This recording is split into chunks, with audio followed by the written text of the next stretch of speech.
Have you ever wanted to be the most powerful person in the world without actually trying? Well, meet Noor, the protagonist of I Parry Everything, a man who achieves greatness by doing one thing: parrying. Enemies? Parried. Explosions? Parried. Social cues? Yeah, he parries those too. In this anime, Noor doesn't just break the rules, he doesn't even know they exist. Today I'm recapping all 12 episodes of this beautiful mess. Grab your shield or broom, and let's dive in. We begin with Noor, our lovable, clueless protagonist. His dream, to become an adventurer. His only skill, parrying. But wait, Noor's parrying isn't just a simple dodge. Oh no, this man can counter everything from arrows to existential crises without even breaking a sweat. Unfortunately, the Adventurers Guild has standards, like being able to actually fight, and they kick Noor out faster than you can say underdog trope. So what does Noor do? He becomes a janitor, sweeping floors and parrying falling brooms like a champ. But trust me, this is only the beginning. After an exhausting day of cleaning fountains and deflecting falling brooms, Noor is ready to call it a night, but just as he's about to head home, he hears a faint cry. "Please help me?"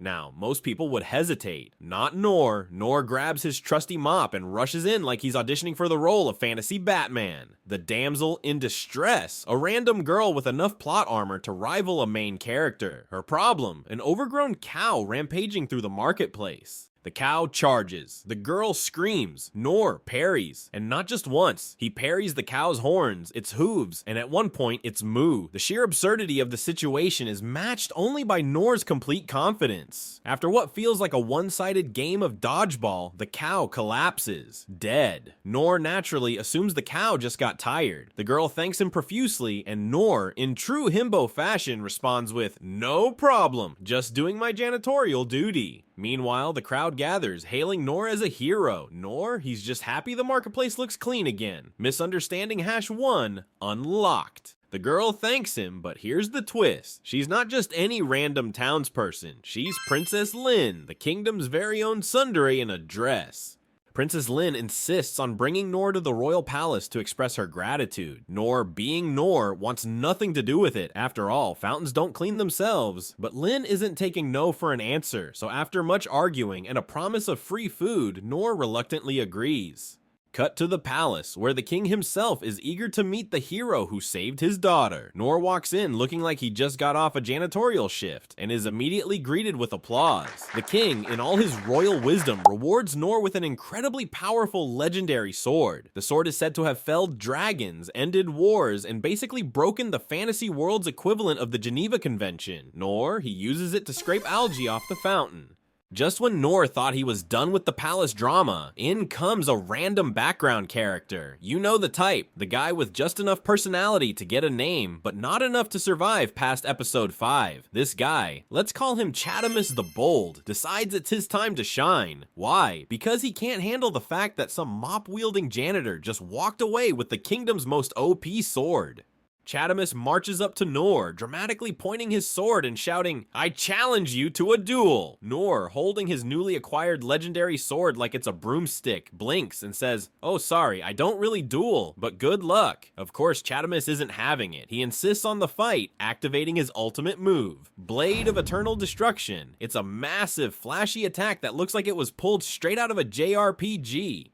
Now most people would be terrified, but Noor thinks this guy is just warming up. He casually dodges the attack, yawns, and says, "Wow, you're really good at this." Chatamus is left standing there, mid-animation, looking like someone just unplugged his controller. Meanwhile, Noor pats him on the shoulder and says, "Don't be too hard on yourself, you'll get the hang of it." And then he just walks away. Noor, now armed with his legendary sword-turned-fountain scraper, finally agrees to go on his first quest. Why? Because Princess Lin won't stop nagging him. Seriously, this girl's got more persistence than a shonen protagonist. The mission? Goblin hunting. Simple enough, right? But this is Noor we're talking about, so of course things don't go according to plan. Our dynamic duo ventures deep into the forest, where Lin is on high alert for goblins. Noor, on the other hand, is busy admiring the scenery.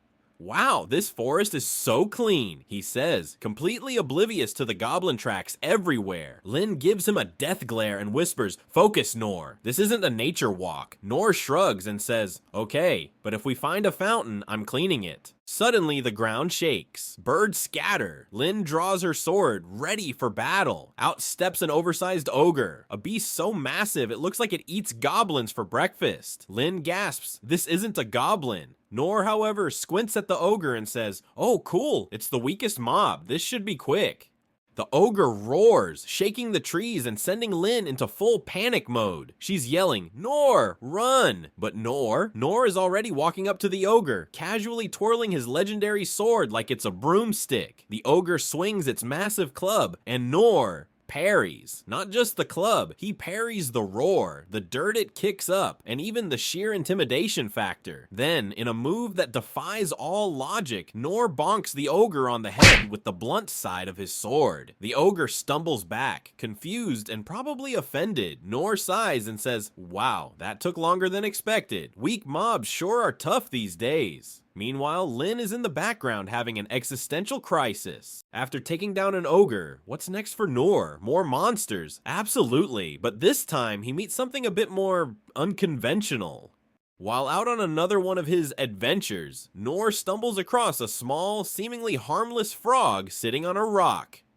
"Oh, how cute," Nor thinks. But then, the frog hisses, and Nor immediately decides this must be a boss fight. I mean, it's a frog, but it could definitely be a monster, right? Of course, this isn't just any frog, it's a poisonous frog, and the poison, it's so strong that just being near it makes the surrounding plants wither. But Nor, he doesn't notice any of that. Instead, he parries a single droplet of poison that the frog spits out, and then just casually walks away. This frog sure knows how to spit, Nor says, completely oblivious that he's just avoided a potential death sentence. And that's the end of part 1, where Nor accidentally parries his way through life, defeating ogres, frogs, and confused side characters with a mop and sheer luck. The boy who wanted to learn the art of parrying? Well, good luck with that. It's gonna be a wild ride for him, but don't worry, the adventure is just getting started. Stay tuned for part 2, where Nor's journey continues, and his ability to parry everything will surely be tested in the most ridiculous ways possible. Don't forget to like, comment, and subscribe, because if you parry the like button, well, you're basically as strong as Nor now. See you in the next video.